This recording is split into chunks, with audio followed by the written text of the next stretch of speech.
Foster Care Nation, listen up. This is Foster Care and Unparalleled Journey. Strength for the powerless, courage for the fearful, hope and healing for wounded hearts.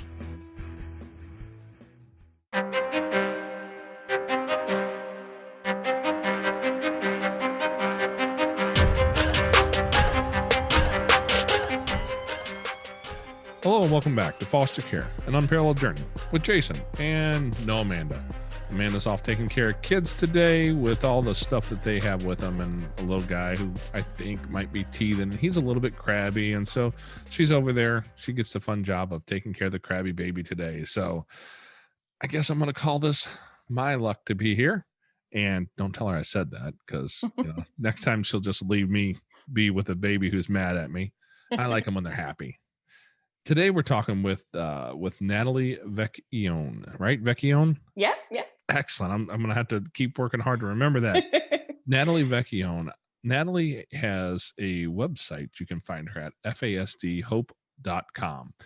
And if you know anything about this world of foster care, of kids who've been abused in difficult situations, you've probably, at a bare minimum, heard the acronym FASD.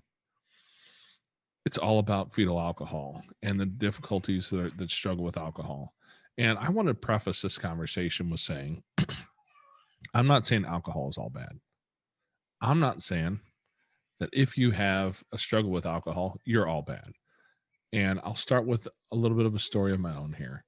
A few years ago, when our oldest daughter, she was 17 and she got real sick. She had a nasty disease called hemophagocytic lymphohistiocytosis. And it's a nasty sounding disease because it is a nasty disease. And as we walked through that with all the kids in our house, with all the struggles we had, with the lack of support that I had, and she fought for 9 months before she lost her battle. And then my wife, who was in a terrible, terrible space, right? I mean, as every parent is in those moments in life. And my teenage sons, who had just watched their sisters struggle and then lose a battle.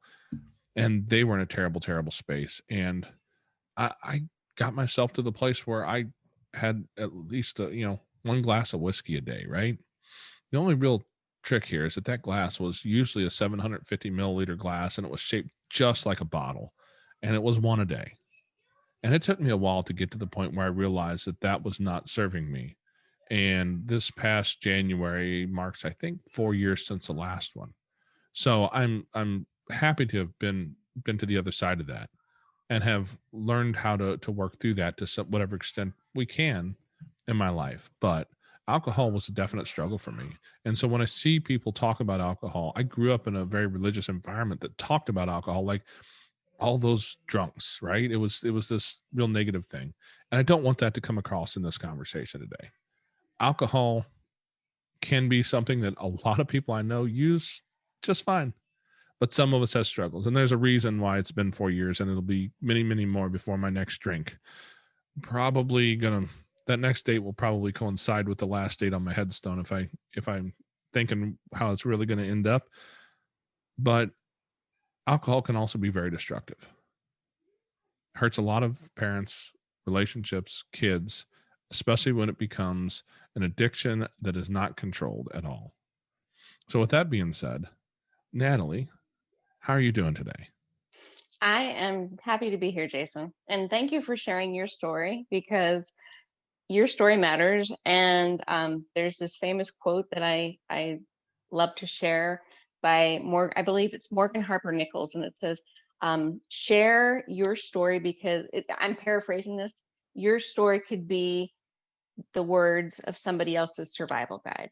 And I really think that by your sharing that, you are giving words to somebody else's survival guide, and us sharing our story about our sons having a fetal alcohol spectrum disorder.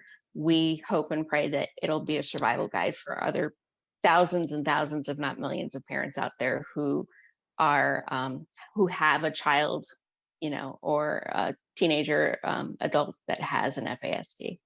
So I'm just thankful to be here, and I appreciate the opportunity. Well, I'm glad to have you here. A while back we interviewed a young lady named Heather, and I believe the name of that particular episode is Abuse in and Out of Foster Care with Heather. I think is what we named it. I'm pretty certain there's no last name on there. We wanted to keep her identity somewhat discreet, but Heather was born with an FASD diagnosis, and she talked about that and some of her journey that she struggled through. Man, this gal has been through the ringer, right? And a lot of that can be traced back to that exposure to alcohol in utero. Yes, yes, 100%. And I think one of the many things I hope to communicate to your audience is that out of all of the drugs, and we know kids in foster care, kids, teens, youth in foster care, we know that one of the primary reasons, if not one of the top reasons that they're taken out, is because of alcohol and drug use in the home. However, and I've spoken with many social workers, I've spoken with many professionals in foster care. It is almost, it's very rarely that alcohol use is documented. Other drugs, are documented, but not too much alcohol, because alcohol is a legal drug, and people either assume that the birth mother didn't drink, or they forget to ask. So, but with that said, alcohol is actually the most dangerous of all of the drugs that can be exposed to an unborn child, because it actually causes permanent brain damage that crosses over to many parts of the brain. And as a result of that too, depending on when the child was exposed in utero, it also affects, there's over 400 comorbid medical diagnoses that go with having an FASD. So not only do you have the brain disability, but you have the whole body disability. So that's one of the many things I hope I can share with your audience today, is that alcohol, out of all of those substances exposed to kids, it is the most dangerous. It is the most debilitating, and it is lifelong. So. And you're not the first person I've heard say that. I actually had a doctor tell me that once, because we have a lot of kids who've been drug exposed in our home.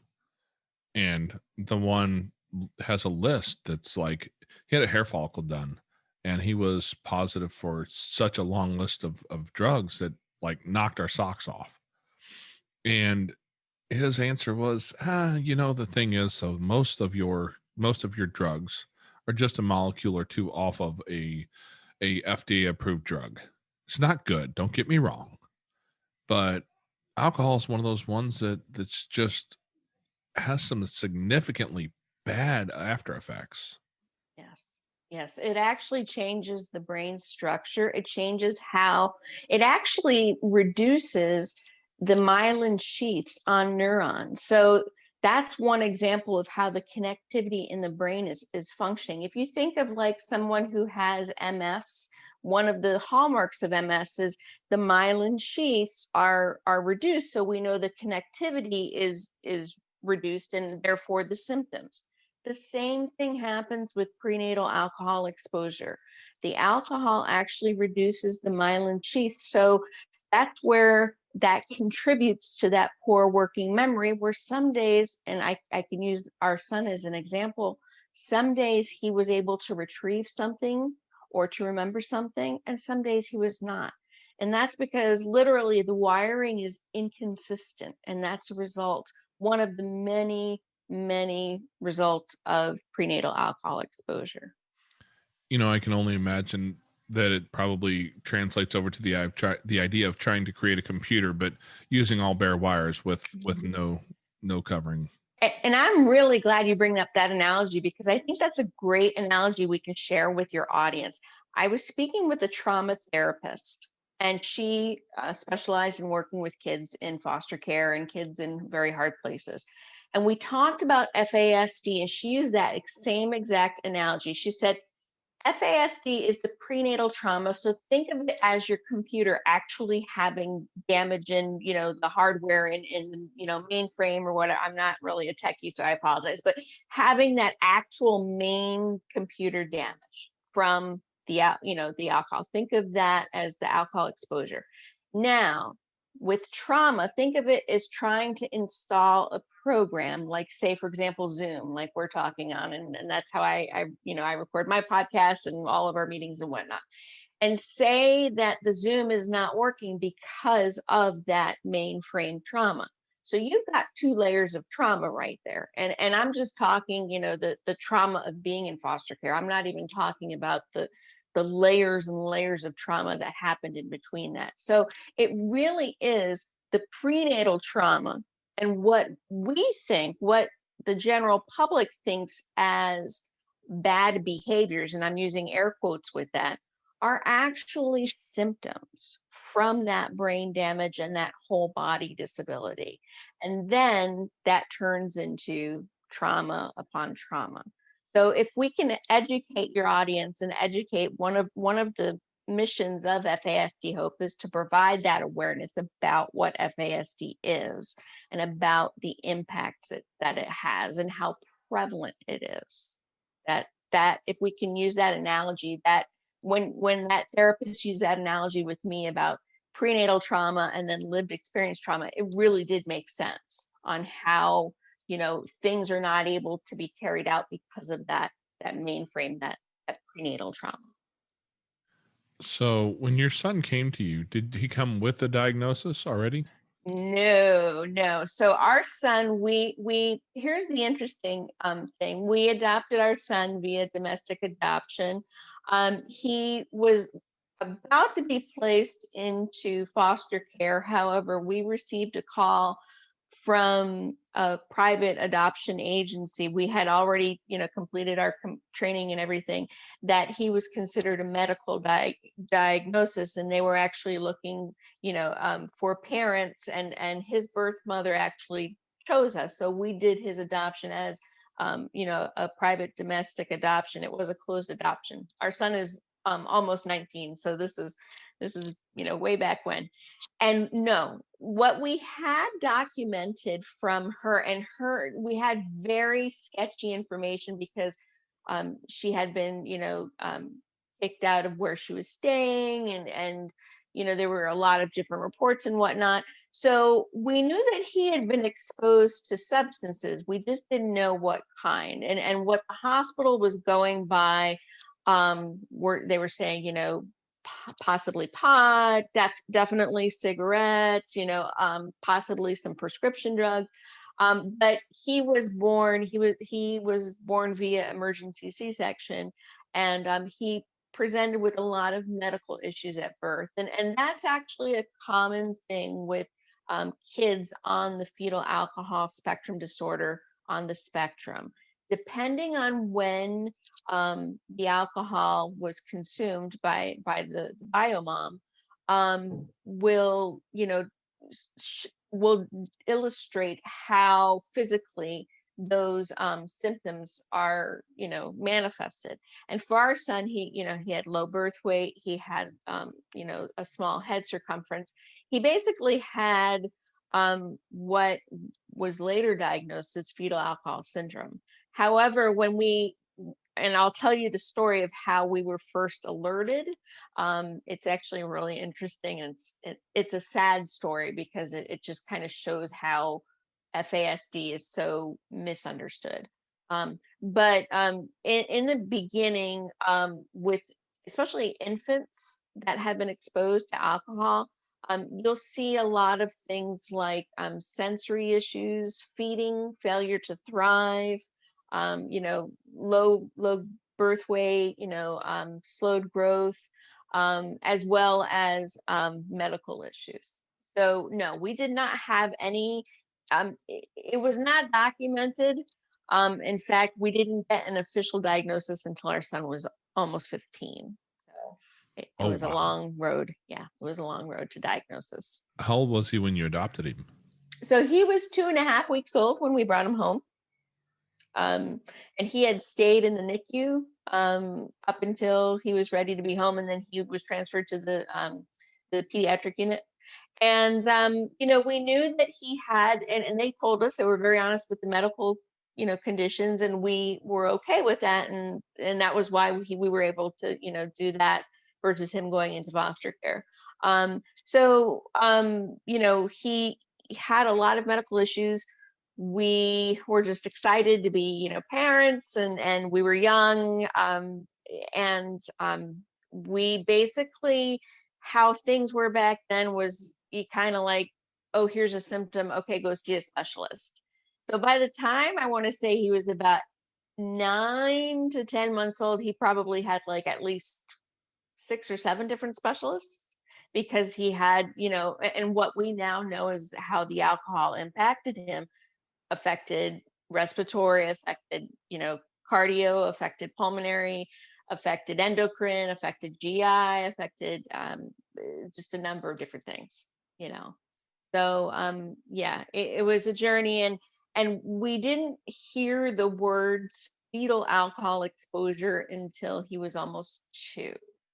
And that's what happened with my husband and I were just before his 2nd birthday, he started regressing in terms of attachment. He did not want to leave my side or my husband's side.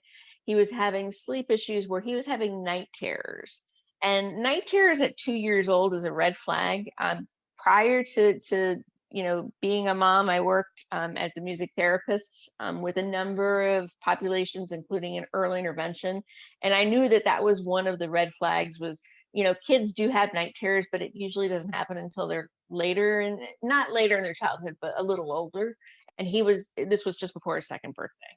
So we went to a sleep study clinic, which is an oxymoron, because when you have a toddler and you're trying to have a sleep study done, nobody gets sleep and you really don't learn much. But we did that. And then the follow-up appointment, there was, they did not show anything significant, of course, because he didn't sleep. So they didn't show anything. But my husband and I went into the follow-up appointment, and this was at a teaching hospital. We were living in Philly at the time. And we were sitting there with our son, and our son was on my lap, and this doctor came in. He was the neurologist who was in charge of the sleep clinic of the hospital we went to. And he came in and he took a look at our son, and he had a bunch of medical students with him. I believe he also had some interns and whatnot. He looked at our son, and he looked at our son's chart, and he didn't even look at my husband and I. He looked at the students in the group and said, look at that child. He has mild fetal alcohol effects, which that is an oxymoron, because fetal alcohol is not, there's no such thing as mild effects. Has different effects for everybody. It's a spectrum disorder. And he just started rattling off a number of characteristics and symptoms. And this was the first time my husband and I actually heard that statement, fetal alcohol. So we were just like deer in headlights. And finally, when he was done talking to the students, my husband and I said, doctor, this is the first time we've heard this, what do we do? And he just very, very flippantly said, oh, we'll just put him in early intervention and he'll be fine. He'll end up fine. Which, again, now as a parent advocate, now what I know about FASD is early intervention definitely helps. And it's definitely something that will benefit children that have an FASD. But FASD is a lifelong disability, and how the characteristics change as the child develops into a teen and a young adult and adult. It doesn't go away.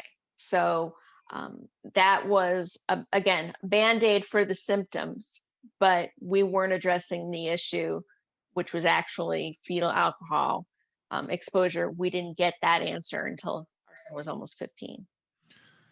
Well, I have to ask, because I've been in a hospital room with a kid and got that news that kind of knocks you over a bit. What was that moment like for you and your husband when the doctor throws that at you?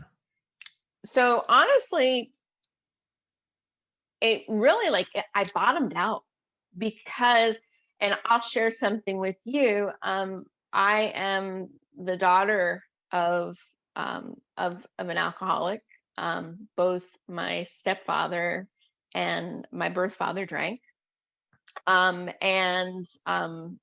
worked for 4 years at the VA. When I was in grad school, I worked at the VA in Miami with vets who were in PTSD, psych, and substance abuse.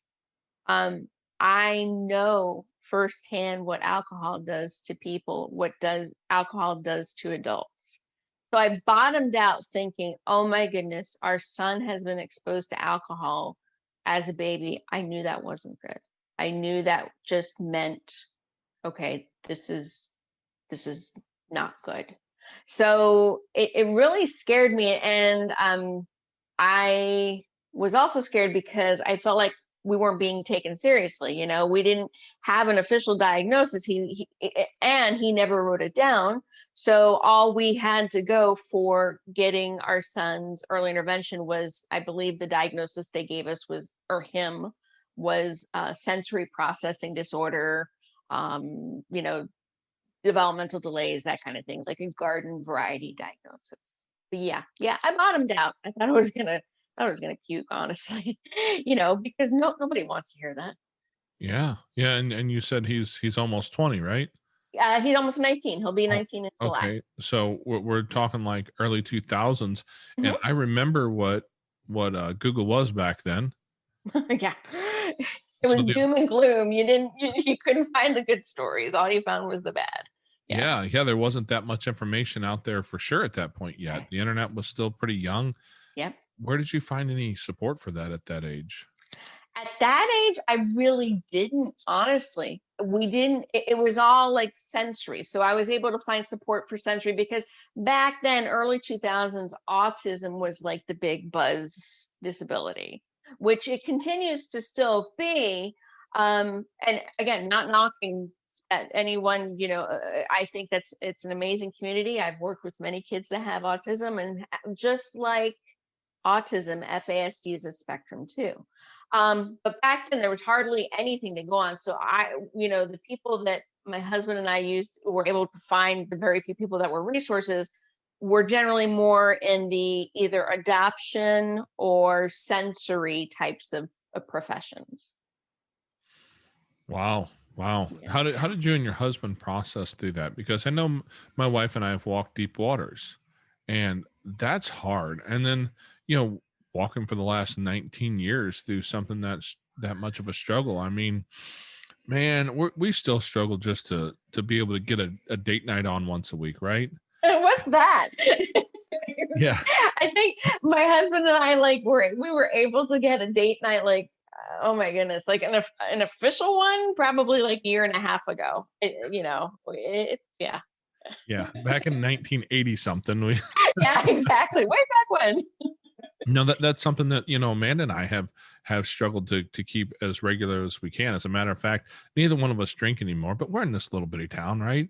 And we have a little bar over here that is dead on a Sunday night. So last night on Sunday night, we went over there and shot a couple games of pool. And I'll tell you, I'm the big pool shark because I won 3 out of 4 games. But we also laughed because I think the 8 ball took like 42 attempts to get into the pocket at the end of the. But it was an opportunity for us to go out and have those moments of connection. Which, with as many kids as we have and the trauma that we have in our house, man, we need to get out and just be grown-ups who laugh about something stupid when we spend 40 something attempts trying to get an 8 ball into the pocket and just have those moments.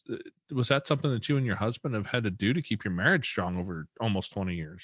Well, I have to say, okay, so my husband and I, we've been married for 26 years, and we've been parents for almost 19 of those years. And we have 2 children. We also have a daughter who is almost 6, and she's typically developing. Her adoption story is much, much different than our son's. So I have to say, looking back, we should have done a lot more date nights and a lot more self-care as a couple, and definitely, individually. And that's another thing that I definitely recommend to whether you're fostering, whether you're an adoptive parent, or whether you're parenting a kid from a hard place, or your family has been in a hard place and you're coming out from that. You really got to make sure your marriage is sound. My husband and I had some really rocky times for about 10 years ago. We went on a marriage retreat, a faith-based marriage retreat, and it changed our lives and it changed our marriage. And then when we finally got the diagnosis of our son's diagnosis, and that was a result of him being hospitalized because he had secondary bipolar disorder, which we know 93% of individuals that have an FASD have a co-occurring mental health disorder. So when we got that diagnosis and when it had a name and when we started saying, okay, now we're going to learn about this. Now we're going to get trained about this. Now we're going to learn about this and make accommodations. That's when our quality of life really started improving. And it's still a daily struggle. There's still, you're living with a chronologically 19-year-old who developmentally is much lower. And, we moved out to the country 3 years ago. We live on a farm access road in North Carolina. But we did so because we wanted our son, we're converting one of our detached workshops into a tiny house for him. We want him to have some interdependence, and our son is he's a carpentry apprentice. We wanted him to have the opportunities that we knew we couldn't have living in a cute little suburb town. So I can say now, yes, we are taking better care of ourselves. And even though COVID has us, socially isolated because both of our kids have vulnerable medical conditions, my husband and I do a lot of things like, if my son's on the Xbox and our daughter's asleep, we take an hour and just, hang out and have, just do stuff like that. So yes, but to anybody who's listening to my voice, and if you're, whether you're a partner or your spouse, take care of your marriage because this really, really tests it. And if you don't have faith, my husband and I are also, we're firm in our faith, and we know that our faith in God brought us through this journey too. But again, we're not perfect. We're far from it. And that's why we wanted to start FASD Hope, because we realized this mission we had was bigger than North Carolina. We wanted to let as many people, as we could know through our podcast and our website that we're on this journey too, and that we've been through some very hard times, but there's hope. And that, for us, I would have to say our faith, our sense of humor. You got to have a sense of humor in this ride. It's really huge. And just really changing your mindset of you're not parenting a kid that's acting badly. You're parenting a kid that has a brain-based diagnosis. So you have to accommodate the same way you would for a physical disability or any other type of brain-based disability. Yeah, that's a huge thing that it's taken me a long time to really understand and internalize, is that if you have a kid with cancer, you get that diagnosis and you sit down and you see it and you see the x-rays and you understand that, like, this kid's not going to act like a typical kid. They're not going to be neurotypical. They got more trauma in their life. They got more struggles. But when you don't see it, yes, when it is a brain problem that you can't see, then you still have to realize that's just as real. And we consider FASD to be an invisible disability because the facial characteristics that are associated with FAS, which is one of the more pronounced versions, or I shouldn't say versions, diagnoses of FASD. There are actually about 5 diagnoses that fall under the FASD umbrella, and FAS being actually what our son was diagnosed with, being, the most impacted. Those facial characteristics that people associate with alcohol exposure, they only happen in the first trimester for about a little under a week in the very beginning of pregnancy. And if you think about somebody who consumes alcohol, it can happen, alcohol can be consumed anytime during a pregnancy. And those facial if it's consumed, after that date, then that child will not have the facial features. So I believe the statistics are about 90% of people that have prenatal alcohol exposure do not have outward facial characteristics. So like you said, it's very difficult when you're parenting and you don't know what's going on. You know, you in the beginning, people, schools, you know, churches, society thinks your kid's acting badly. No, we just don't see the physical disability because it's in the brain. You know, I had some stepsisters who had a disease in their family called Huntington's disease, and it chews up the part of the brain between basically between the processor and the muscles. That's the best description I've heard of it. And so don't go to WebMD and tell me I'm all wrong, because I'm not going to be real specific here. But I watched it in their lives, and and three of them have passed away from it at this point. And one of the things that's interesting about that particular disease is it ends up looking like someone who's drunk. And I've had several experiences where I've heard of someone calling the cops because they think she's out drunk with her kids at the McDonald's. And Yeah. it's not alcohol at all. And so people don't see that connection a lot of times. They don't know what they're seeing. They make the assumption, like you said, that's just a bad kid and you need to be a better parent. It's your fault because you haven't parented your child very well. And how much of that have you seen, and how have you handled that when people react to you that way? It was hard. It was hard. I had a lot of that, a lot of shaming. You know, and that's one of the reasons we ended up homeschooling our son, started our homeschooling, our journey 7 years ago, because all we kept hearing was what he was not doing, and the negative, and you know, his needs were so specialized that they, you know, they just couldn't fit. We tried public schools, we tried private schools, we tried Christian schools, we tried hybrid schools, and in the end, homeschooling worked for us, because if I knew his brain was not able to access information on a certain day, we'd just shift gears. And then also we were able to educate him in the best way he learned, which is really hands-on. So to answer that question, excuse my language, but it just sucked having people say, you know, well, why can't your kid stand, you know, sit still, or why can't you, you know, it was because, again, it was that accusatory tone, you know, the accusatory tone of, well, your kid is, quote, behaving badly, end quote, versus they have these are symptoms you're seeing, you know, these are primary characteristics of having a fetal alcohol spectrum disorder. And yes, it is like being drunk because you have the decrease in inhibitions. I know quite a few kids that are, and teens and young adults that have an FASD that have tremors, that have the physical tremors because of the alcohol impact. You know, people that have liver damage, severe liver damage. You know, it's just imagine. I mean, just imagine like the drunkest you've ever been, and then imagine that happening to an unborn child, you know, so tiny, you know, like it just kind of like blows my mind, you know, that people don't realize how impactful alcohol is.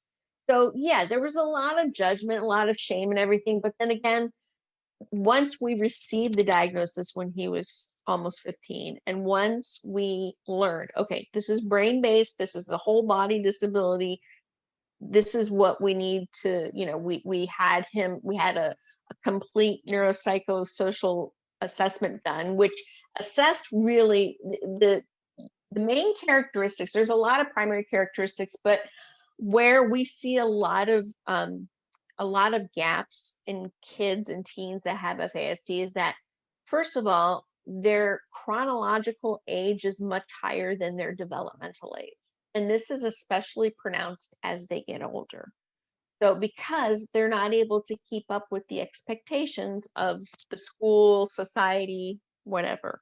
So that's where we start to see the secondary behaviors, you know, self-harm, suicidal thoughts, acting out, that kind of thing, because it's such a poor fit, because the expectations are so high and they're not able to meet them. The other thing, so that's called dysmaturity, where the maturity is actually not present. One of the other main hallmarks of FASD, there's quite a few, But they're and I'm quoting a wonderful book, one of the first books I read, and I'll give you the title so you can share with your audience. It's called Trying Differently Rather Than Harder: Fetal Alcohol Spectrum Disorders. It's by Diane Malvin. You can get it on Amazon. You can get it on a lot of different places. Actually, our website has a connection to it. It's really what we call the book you need to read when you first get a diagnosis. It explains FASD as a brain-based physical disability. And then so the other part of the other hallmark of FASD is that their executive functioning skills are affected. And what that means is that you give someone that has an FASD or another brain-based, condition like, Huntington's or, any other kind of brain-based TBI, you give them directions, and they're not able to carry out those directions. Usually, if it's more than 3 steps or even 3 steps, the brain is not able to connect everything in place to have those directions. So it's carrying out tasks, it's remembering to do things, it's things like abstract thinking, making connections, consequences, associating actions with consequences. So again, I'm not doing this justice. Trying differently rather than harder. And then you can also, again, visit our website where we have resources that explain really how the alcohol affects the brain. But those are really some of the main characteristics of FASD are things like dysmaturity, executive functioning deficits, poor working memory, poor memory, high impulsivity, easily distracted. Those are examples. You're describing more than one of the children in my house. And we have several kids who are adopted, and a lot of them, we don't really have that background. That you say that and it makes me go, I wonder how old they can test for that. Actually, so I've learned it's never too late to be tested. I know adults that have an FASD who were tested. Actually, I interviewed one, and she was in her 40s when she officially received a diagnosis, and it made sense. Same thing with other adults. I believe, if you suspect prenatal alcohol exposure or you're starting to see these characteristics, find a diagnostic clinic or find, and again, we list some, not every. We're constantly updating our website, but there are some wonderful diagnostic clinics that do diagnose as early as infants, babies. So again, the symptoms look differently as the child ages, even into an adult. So the symptoms now we're seeing at 19 in our son.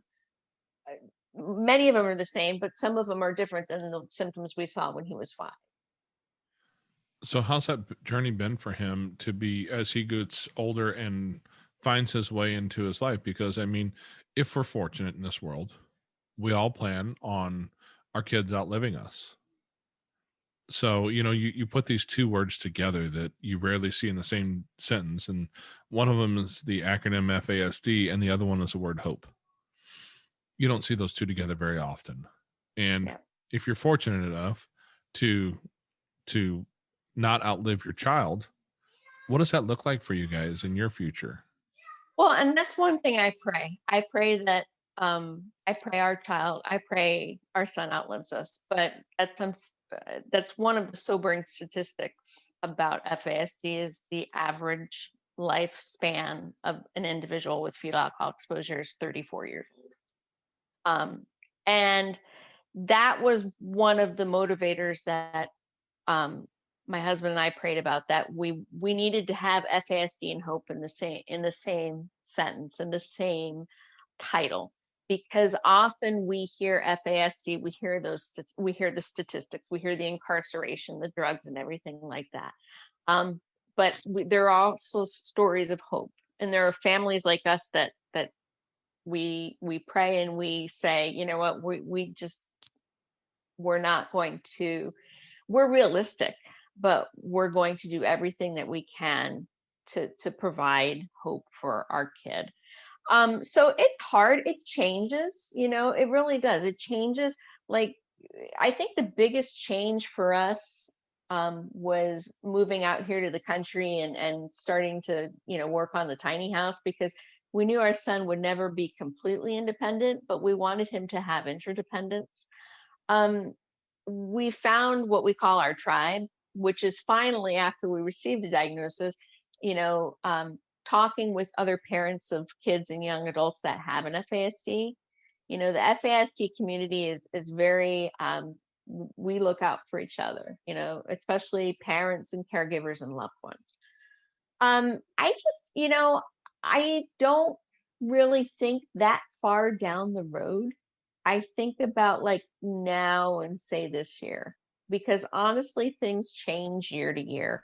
He's done with homeschooling. He's working with a wonderful carpentry teacher. He's also taking some part-time computer classes online. We're just working through each year. COVID, of course, we used to do a lot more pre-COVID. We used to go out. He used to be able to see friends. I have to say that this year has been hard because he turned 18 last year, and I want to say all of his friends either went off to college or to the military. That his friends that are local that he's been in touch with for a long time. He does have a couple of friends that do have an FASD. They don't live nearby though. He's in a virtual support group, but there's been a lot of mourning this year for him because his friends have gone off and they've kind of either college or military, and I know that it breaks me, like, as a mom, that he wants to do that so badly and he can't. So it's about like changing the dreams, changing the goals, and saying, okay, what's going to fit for you? What's going to work for you? So it really is, again, it's a day-to-day thing. My husband and I have hope, and we have faith. And my husband, a couple of years ago, after the diagnosis, we really embraced, and this is on our website, we just savor the moments. This journey is really hard, and there are some very difficult times, like having your child hospitalized for bipolar disorder. That's something nobody wants, or finding out that your kid has this disorder where the life expectancy, is 34. But at the same time, there are some really beautiful moments and victories. And I'm sure Jason, that we get to celebrate that other people just kind of take for granted, So I hope that answers your question. If we're wise, we celebrate those moments, right? Yeah. Or if we remember to. Well, you mentioned it a couple times. How has your faith played into this? I don't think it's not, I don't think, I know I couldn't do this without my faith.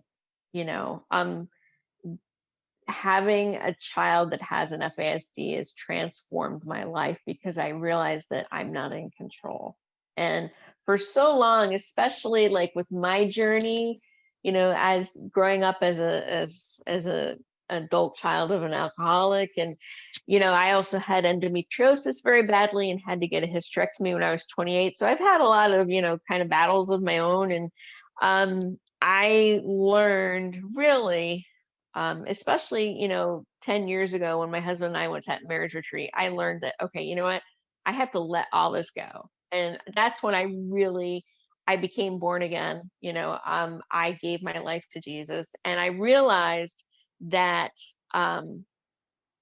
this was all happening for his purpose, to show that our son is a miracle and that our journey is a miracle, and then, our daughter came into our picture 6 years ago. And again, I've shared, she's typically developing, very different birth story.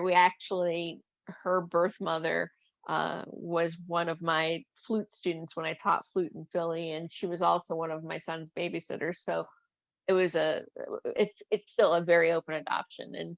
And our kids are almost 13 years apart, which is really a wild ride.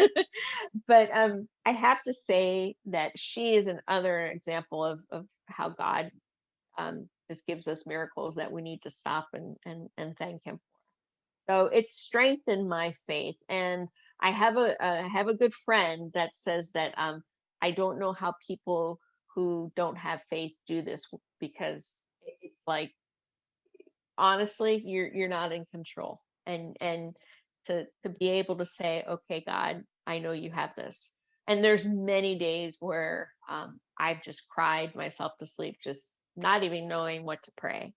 And I know that, tomorrow would be a different day. So yeah, my faith is it's prominent. And that's kind of the third prong of our mission in FASD Hope, in both our podcasts and on our website. We want to provide awareness about FASD. We want to provide resources, in the terms of, kind of like pointing people in the direction. We're not professionals. We do not say we are by any means. We're just parents with lived experience. And then the final prong, which I think is the most important prong, is to give people faith and inspiration and hope that they can do this journey and they're not alone. Yeah, isn't that what we all need? Some faith, inspiration, and hope. Absolutely. Because my goodness, it sounds like you guys have been on quite a wild ride for a lot of years, trying to understand how to best navigate these waters. Because I don't know that there's a playbook to be quote unquote successful. And again, success looks different for people. So it just as FASD is a spectrum disorder, meaning it's going to look different for the people affected. I like to joke that I think success is a spectrum as well. For us, having our son, working part-time, doing what he likes to do, living in our tiny house on our property, that's success. And that may look different hopefully in his mid to late 20s or early 30s. That success may look different. But right now, that's what it looks like for us, and that's fine. That's fine. And then there's, you go through, it's like that, you hear the Kubler-Ross cycle, cycles of grief, you get to that acceptance and you still go through them, things will trigger off that grief response again. But when you get to that acceptance, you're thankful that you're there. Yeah. Acceptance, right? That's one of those ones that I think for a lot of us, if you don't have the faith, you're not going to get there very easily. Yeah. And absolutely. If you do, you might not still be intact. Yeah, absolutely. Let me tell you, my hair was not this gray 20 years ago. Yeah. Mine's not just getting gray, it's trying to run away at the same time. You will soon see all my pictures online. You'll start to see me with a bald head, I think. Don't tell Amanda I said that. She's not here to hear it, but she's told me I'm not doing that yet. But yeah, there's a good possibility because, yeah, a lot of struggles. It's a lot of struggles. We've dealt with a lot of kids with a lot of those different needs than what your neurotypically developing child have. Yeah. Through drug exposure, through traumas, through all those things. And man, it's hard. It's hard to walk through. And faith has not been a real deep component of our life. It never has been. I was raised up in a religious organization that I really feel was more damaging, I think, than it was helpful. I still consider it to be a bit of a cult type religion. Although don't tell my mom I said that. She gets mad every time I say it, mostly because she's still part of that religion, which is fine for her, but it caused me a lot of struggles, and I walked away from that at a very young age and never really figured that out very well after that. That's been one of my big struggles going forward, is understanding what that means for me in my life. And my wife was raised in a very troubled home. She was never in foster care, although she should have been, and she never had any exposure to that at her age. And so for us, that's that finding that hope through those moments of struggle and trauma and not having that solid faith behind us has been a troubling point for us. And I think you bring up a really good point, Jason, is for me, I also grew up in a religion where I consider, to be a religion. And for us and my husband and I, when we learned faith is not religion and faith is relationship, and that looks different for everybody. I think if you're not at that point of, just you're still exploring your faith, or you're still, discovering your faith. I think for me, and somebody said this best, is be with people, have your tribe be people who bring you up and who can show you how to bring you up. I think way back when, 19, 20 years ago, as we were starting this journey, I think the people who planted the seeds of faith were those people that now I look back in our journey, the ones who were bringing us up, and for me personally, faith is not religion, not at all, 100% not. Faith is relationship. Faith is having that trust and that hope. And again, it looks different for everybody. So, when we share our faith, we know that, there are people who have different, journeys, and we completely understand that. And that, that's your journey, we're just kind of sharing our journey. But we've actually, we've been to churches where, they've actually said, can you have your son go out? He's being too loud. He's being too whatever. So for us, we've actually kind of learned that faith is about our relationship with God and our relationship with Jesus, and about how it looks different for us than it would for, somebody who's in a religion who, it's much different. So, and I think COVID too has definitely kind of had us all take a look at that too. I think COVID-19, we, really, for us, it's been hard, but we moved out to the country 3 years ago. We go into town once or twice a week to get our groceries curbside. We really don't do much differently except for, seeing our friends, inside, without masks. We pretty much life out here, on a small little farm doesn't change. But what I think another thing that gives me hope is hearing stories of other families that are ahead of us on this road, that can say, it's okay, you're going to get through this. That to me, and there are families out there, and we try to highlight those families in our podcast, and share their journeys, because those trailblazers, again, 20 years ago, FASD people, you Googled it and, you had the worst case scenario.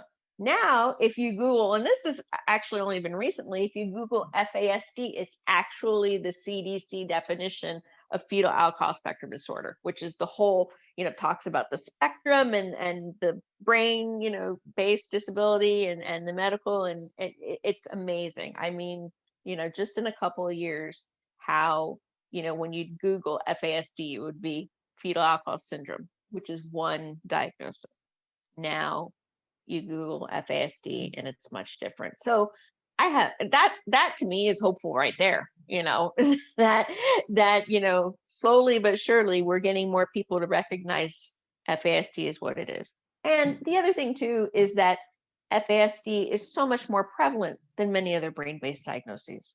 A recent 2018 study, and I cite this study a lot, which was published in the JAMA, in the Journal of American Medical Association. 2018, Philip May, PhD out of UNC Chapel Hill, found, and this was a cross-sectional study, 1 in 20 first graders have an FASD. And that's general population. That's not foster care.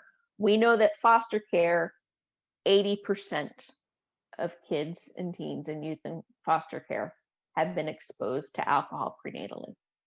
And why is that not being talked about more? So this is why I'm excited that, I'm part of a group of people that were working to get national legislation happening, because this is a health crisis epidemic within this pandemic, and it just needs to be addressed. Because also another thing, talking about drinking, as a result of COVID, 41% of women have reported increased binge drinking since the onset of COVID a year ago. Well, I believe that. I have a friend of mine who's he works for a distributor for a national alcohol chain, and he talks about the increased amount of business that they've seen. Yep. It's huge. It's huge. Now, before we start this, you'd mentioned some legislation going forward.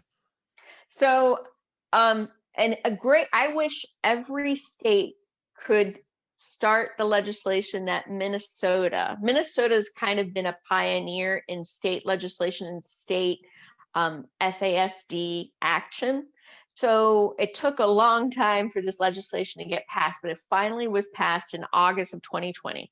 Minnesota has a 2-pronged legislation for FASD and foster care, which I think, as a parent advocate, every single state should have this. The first aspect of this legislation is that every single parent, caregiver, foster care, anyone involved in the foster care system is required to have 1 hour of training about FASD. I know that's only an hour, but that's a start. So everybody associated, birth parents, foster parents, everything. So then when that child is placed, okay, they are aware, whoever is caring for this child or following this child, youth, young adult, is aware of FASD and what it actually is. So that's the first prong. The second prong, I think, makes me as an advocate even more excited, because this is they're both important, but this, I think, is especially important. The second prong requires every single infant, adult, or not adult, but infant, teen, child in foster care. Every single youth in foster care will be screened for an FASD. That, to me, is mind-blowing, because we know how many of those kids do not have an official diagnosis. They're suspected and there's written, oh yeah, use drugs or whatever. Okay, this means that they have to get a diagnosis, an official diagnosis for an FASD. And having that is a game changer, because then you can, if they're in school, then you have things made on their IEP. If there's physical things, then they can tie it back to exposure. That says a lot. And then they realize that these kids are not, quote, acting badly, end quote, but that these are symptoms of their FASD. So that legislation that's been in effect since August 2020 in Minnesota, I would love to see that. Whoever is listening, if you know somebody who is a legislator in your state, challenge them to try to get that legislation going. And if you want more information about that legislation, you can go on to proofalliance.org. They're the Minnesota branch of the National Organization for Fetal Alcohol. So we are trying. There's a group of many of us. I'm a parent advocate. Again, I'm not an expert, just a parent. But we're trying to get that national legislation going. And in that national legislation that we're trying to get funding for things like increased funding for research, increased funding for awareness, increased funding for diagnosing, building FASD state systems, Transitional services for adults. I mean, this legislation's amazing, and it's much needed. So I'm excited to be a small part of that, and to see that take momentum, and hopefully that that'll get passed. Because I think when the nation as a whole sees FASD for what it is, as a brain-based diagnosis that affects the whole body, and that it changes, then we can accommodate, and we can also focus on that individual's strength. And rather than trying to make them fit somewhere, saying, okay, where is their best fit, and work from there. Absolutely. Now, I as a guy who's trying to help kids, one of the things I do very actively is stay away from politics, because I'm not here to tell you why Trump is good or bad, or Biden is good or bad. That is not my bag. But I will say that one of the interesting things we have is a new vice president who got her start in the child welfare system. And that may well be a place where we can start to see some sort of movement in that. That could be an amazing thing. That could be an amazing thing. I mean, and we actually in this legislation that we're going forward, there's bipartisan, involvement. We're talking to senators and legislators on both parties. So this is definitely something that, again, I like you, I don't like politics either. I don't like talking about politics either. But thinking about these kids that have been, FASD is the most misdiagnosed, underdiagnosed, and undiagnosed of all the developmental disabilities. It's actually the most common developmental disability in the Western world. And the prevalence in foster care is 80%. So that right there, I hope and pray somebody hears that, and it would be amazing if the vice president could take action on that, and use her experience from child welfare to say, okay, we need change on this. It would be amazing.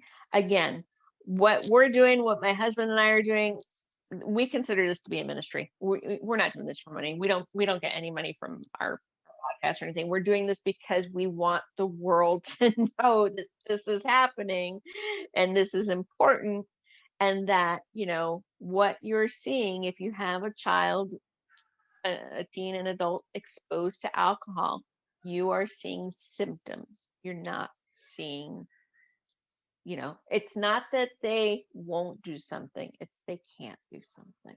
And when you change that mindset, it's like, the way I tell people, it's like the movie The Matrix, where you either take the red pill or the blue pill. And I'm dating myself, I know I am, but sorry for all you out there. This is, sorry for all you who think Keanu Reeves was John Wick and not Neo, but but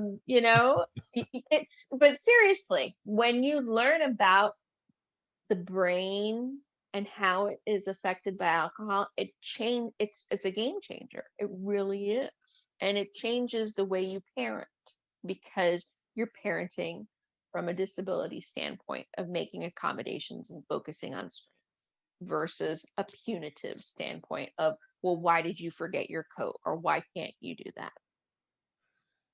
Absolutely.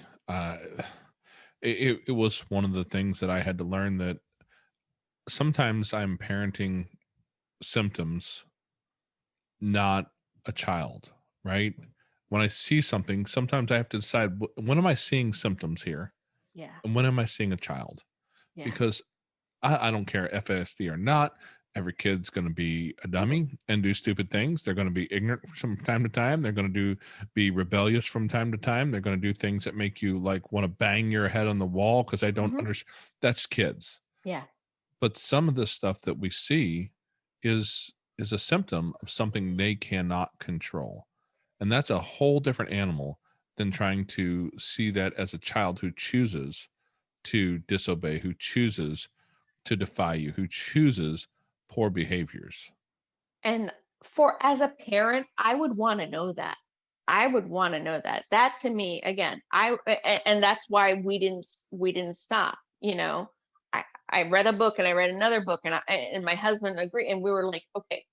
And finally, after 15 years, somebody said, yes, 100%. This is what it is. And when we were able to get training, because there are actually now, since COVID, you can do the training online to learn about brain-based parenting, to learn about the neurobehavioral approach to parenting. You can do, and I'll share with you the resources so you can, share with your listeners, but you can do all this online now. Before we had to go to a 3-day workshop and, that kind of thing. But because of COVID now, the accessibility to training is much better. So that gives me hope too, that more people can say, okay, you know what, I want to get trained in this to learn more about this. That accessibility has increased. Oh yeah, for sure.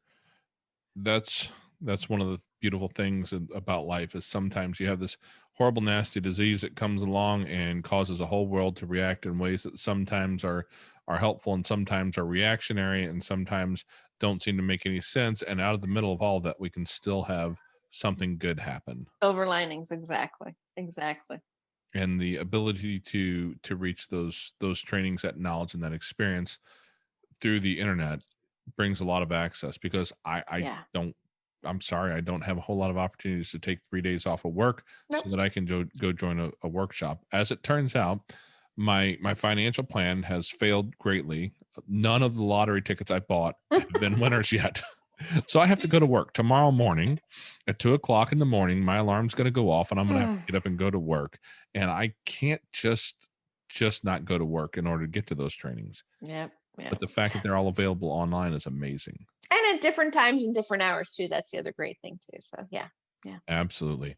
Well, Natalie, I want to just tell you, number one, thank you for being somebody who was a parent who wouldn't give up, who went out and searched for information, who did her best, you and your husband doing your best to find an answer that will help you raise a successful young man in whatever way that looks like in your world.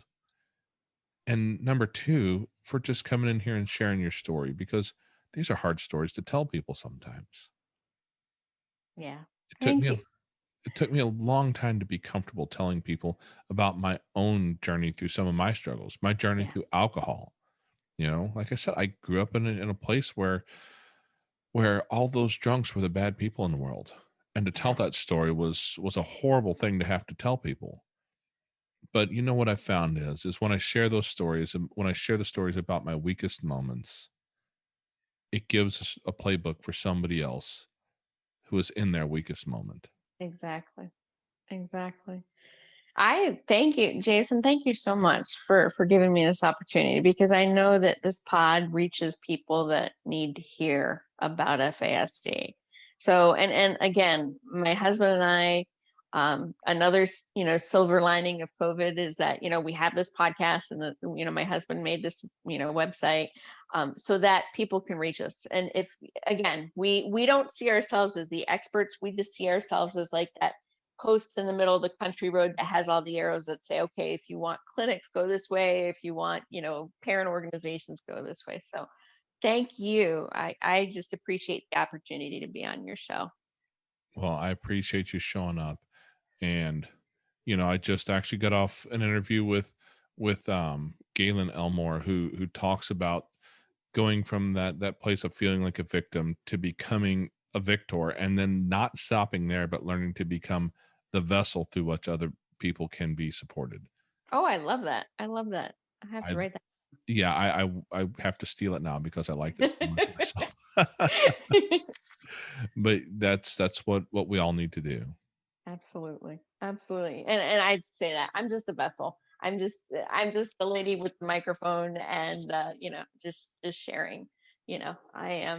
I cannot see being on this journey and learning what I've learned and saying, okay, you have this information. No, it needs to be shared. People need to know about it. So, and we thank you for it. Thank you. Okay, Foster Care Nation, thank you for listening to Natalie's story. Now take her knowledge and wisdom to heart so you can create love and healing in your family and community. Be sure to come back next week. We have new episodes every Tuesday. If you would like to share your story as a guest, you can reach us at jason@fostercarenation.com. You can connect with other like-minded people on Facebook at facebook.com/groups/fostercareuj. And don't forget, we have a Patreon where you can support our mission for as little as $5 a month. It's at patreon.com/fostercarenation. The links to everything are in the show notes on your podcast player, or you can find it at fostercarenation.com. And as always, You are so super awesome.